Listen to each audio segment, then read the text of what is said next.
Hey guys, welcome to my week 3 multimedia presentation where we're taking a deep dive into Gulick, Merton, and Appleby.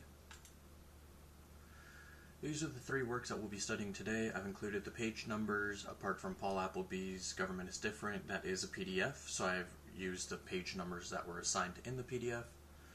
Going forward, when I'm referencing a piece of work, I'll be including the page number, column, and paragraph in parentheses, but I've just included the numbers to streamline the process.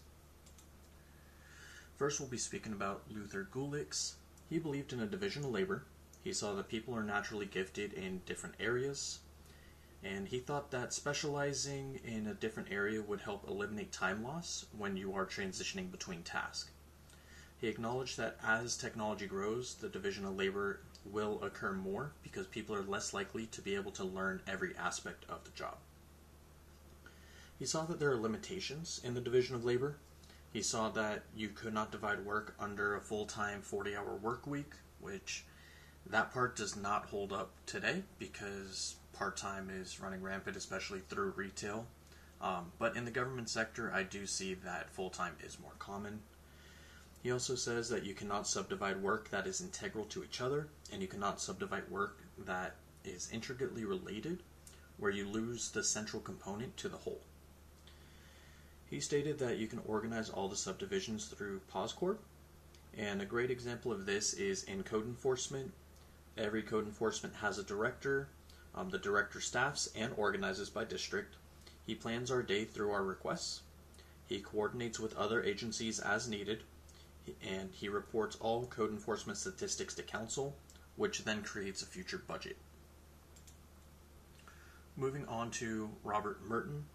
He critiques Weber's impersonal structured hierarchy, where roles are assigned by qualifications and they offer vocational security. He thought that this structure would lead to a form of rule blindness, where workers would develop a trained incapacity and rigidness in the workplace. That would cause them to be unable to adapt and deviate from rules when in a crucial moment. It also means that they're unable to assist citizens because following the rules would be more important than following personal needs.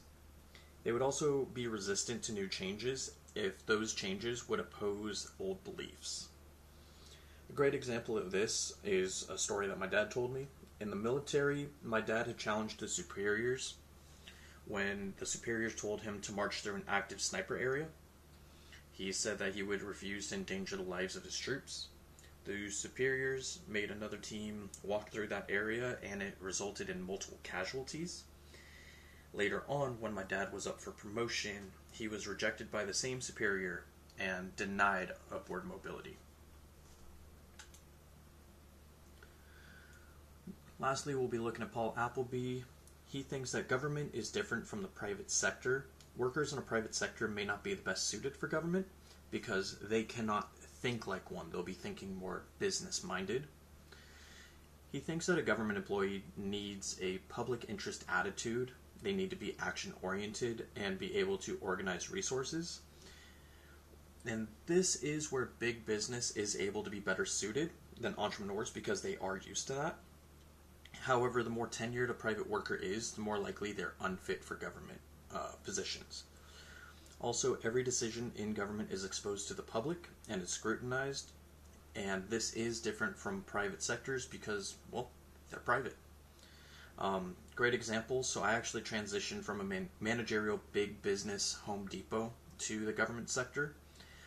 I saw that my abilities to take action, organize available resources, and ensure that my associates were taken care of on a daily basis really did help my transaction. I think that tenure doesn't necessarily make a person unfit if they are malleable. However, I can see where people that are more tenured devote their whole personality and mentality to being business-oriented. Thank you guys for listening to my Week 3 presentation. I look forward to interacting with all of your presentations and sharing our different insights. Hope y'all have a great one.